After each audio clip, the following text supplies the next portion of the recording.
नगरपालिका आयुक्त डॉक्टर अजित शेख यांनी मालमत्ता व पाणीपट्टी कर थकबाकीधारकांना दिलासा देण्यासाठी 22 ते 26 जुलै दरम्यान अभय योजना जाहीर केली आहे।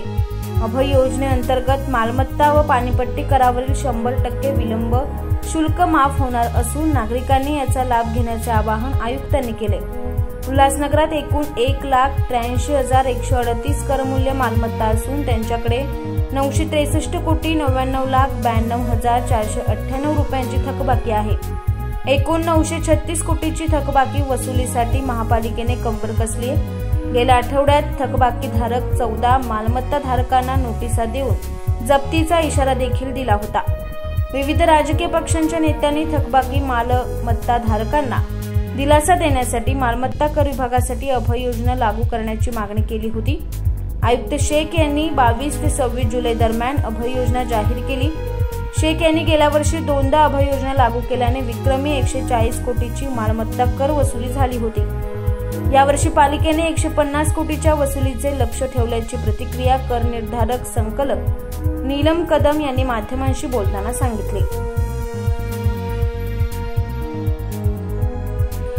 नमस्कार, मी नीलम चंद्रकांत कदम, कर निर्धारक व संकलक, उल्हासनगर महानगरपालिका। उल्हासनगर महानगरपालिका क्षेत्रात एकूण मालमत्ता 1,83,138 आहेत। सर्व उल्हासनगरवासियांना कळवण्यात अत्यंत आनंद होत आहे की दिनांक 27 जुलै 2024 रोजी राष्ट्रीय लोक अदालतीचे आयोजन केलेले आहे।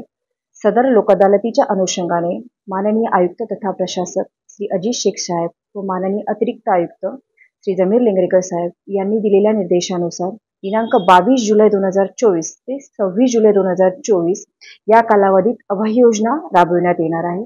तरी दिनांक 22 जुलै 2024 ते 27 जुलै 2024 या तारखेपर्यंत संपूर्ण मालमत्ता कराचा एकरकमी भरणा केल्यास 100% विलंब शास्ती माफ करण्यात येईल।